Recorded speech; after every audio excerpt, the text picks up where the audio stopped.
Hello student, कैसे हो सभी। उम्मीद करता हूँ सभी अच्छे होंगे।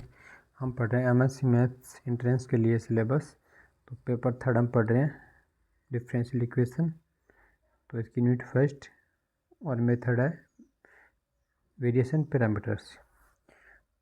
तो इससे पहले हमने पढ़ा ऑपरेशनल फैक्टर।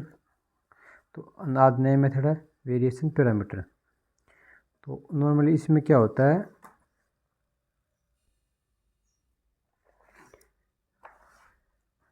अपनी इक्वेशन को, जो लीनियर डिफरेंशियल इक्वेशन होती है, उसको हम स्टैंडर्ड फॉर्म में लिखेंगे।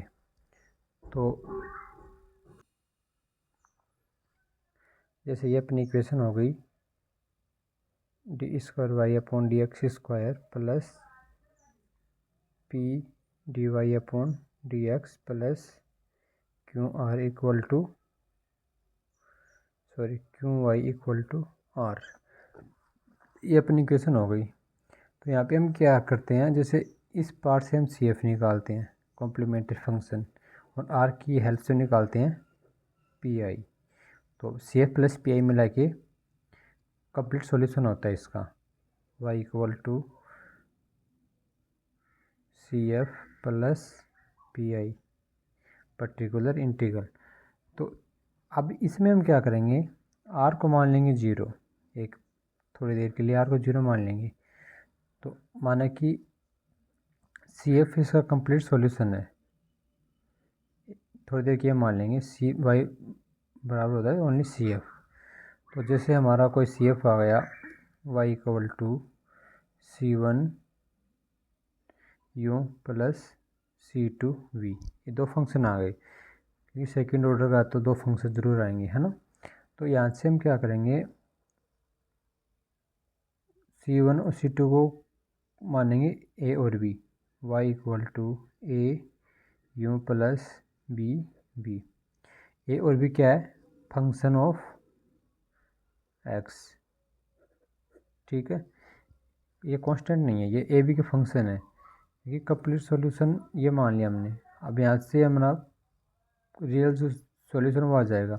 यहाँ पे सी वन सी टू कोई कांस्टेंट थे, यहाँ पे ए बी फंक्शन ले लिए एक्स के। अब हम ए और बी की वैल्यू निकालनी है हमें। तो इसके लिए हम एक रिलेशन यूज़ करेंगे। वो क्या होता है, जैसे A one U plus B one V zero होता है, फिर हम क्या करते हैं, यू वन का डिफ्रेंशिएशन करते हैं, वी वन का डिफ्रेंशिएशन करते हैं, और इक्वल में आर रखते हैं। इन दोनों इक्वेशन की हेल्प से ए वन और बी वन की वैल्यू निकालेंगे। सेम यहाँ भी हम यही करेंगे।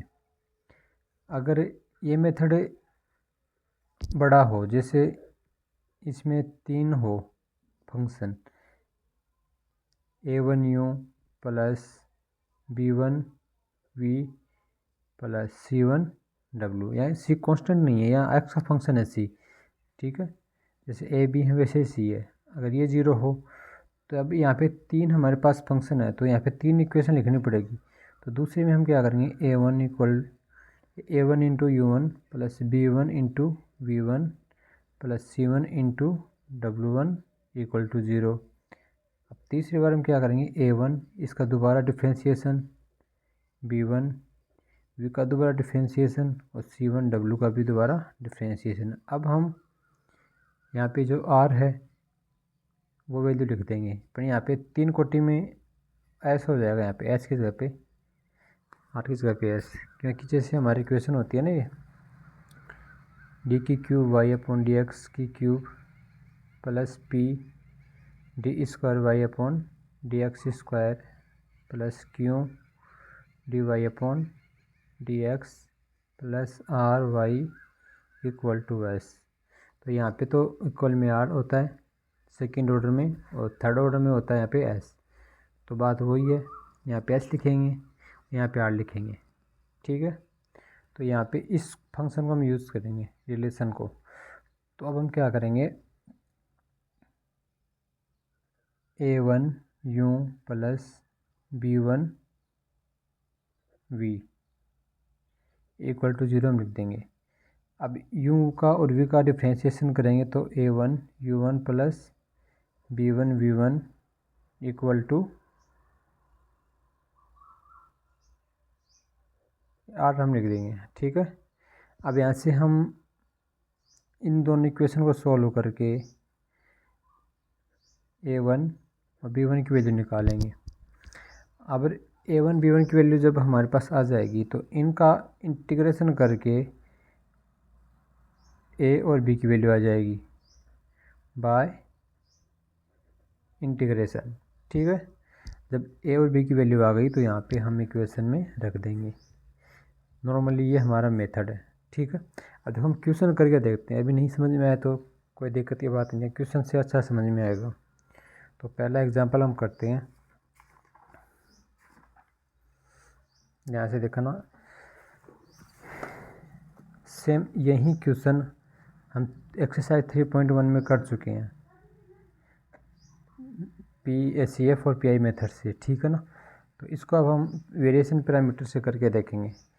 तो यहाँ से क्या है, ये हमारा स्टैंडर्ड फॉर्म इक्वेशन है ओनली।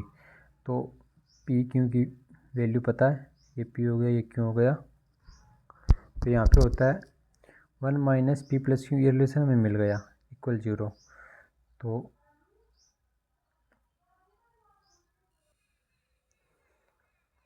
देखिए, जब हमारे पास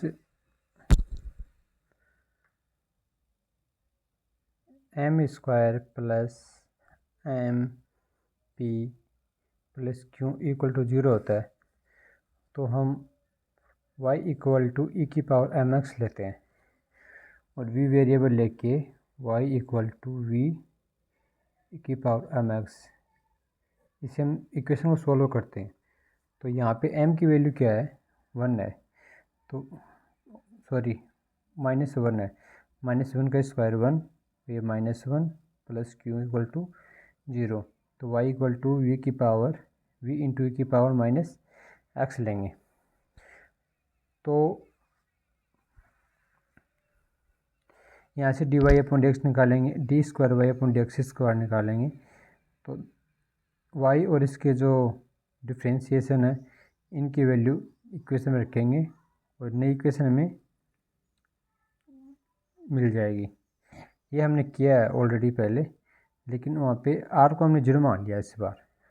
अब यहाँ से हम CF निकालेंगे, ये हमारा आ गया, y की वैल्यू आ गई, कम्प्लीमेंट्री फंक्शन आ गया। ठीक है, अब यहाँ पे जैसे हमारा ये कांस्टेंट था, एक कांस्टेंट ये है, तो एक कांस्टेंट को हमने a मान लिया, यहाँ पे जो भी कुछ था, और यहाँ पे जो दूसरा कांस्टेंट था उसको हमने b मान लिया। ठीक है, अब हम क्या करेंगे, a को a1 लिख लिया, b को b1 लिख लिया, सेम टू सेम, और कुछ चेंज नहीं किया, इक्वल टू 0। ठीक है, अब यहाँ से क्या करेंगे, हम इसका डिफ्रेंशिएशन करेंगे u का और v का। इसका डिफ्रेंशिएशन करेंगे, ये आ जाएगा हमारे पास साइन का कोस और कोस का माइनस साइन, और यहाँ पे e की माइनस एक्स का e की पावर माइनस एक्स, ये माइनस आ गया। अब इक्वल टू r रख देंगे, r क्या था हमारे पास, साइन स्क्वायर एक्स। ठीक है, अभी r आ गया। अब इन दोनों को इक्वेशन सेकंड और थर्ड, इन दोनों से हम a1 और b1 की वैल्यू निकालेंगे। तो a1 की वैल्यू आ गई, b1 की वैल्यू आ गई। ठीक है, अब यहाँ पे हम क्या करेंगे, a1 का इंटीग्रेशन करेंगे तो a आ जाएगा, b1 का इंटीग्रेशन करेंगे तो b आ जाएगा। तो ये इंटीग्रेशन हमने कर दिया, तो यहाँ पे कांस्टेंट आ गया और यहाँ पे कांस्टेंट 2 आ गया। अब a और b की वैल्यू को हम रख देंगे यहाँ पे इक्वेशन फर्स्ट में, y equal to a into sine X minus cos X plus b की पावर माइनस एक्स। यहाँ पे a और b की वैल्यू रख देंगे तो हमारा कंप्लीट सॉल्यूशन आ जाएगा। तो सिर्फ यही मेथड है। अब हम इसी वेरिएशन ऑफ पैरामीटर मेथड से आगे क्वेश्चन करेंगे। तो इस वीडियो में इतना ही, धन्यवाद।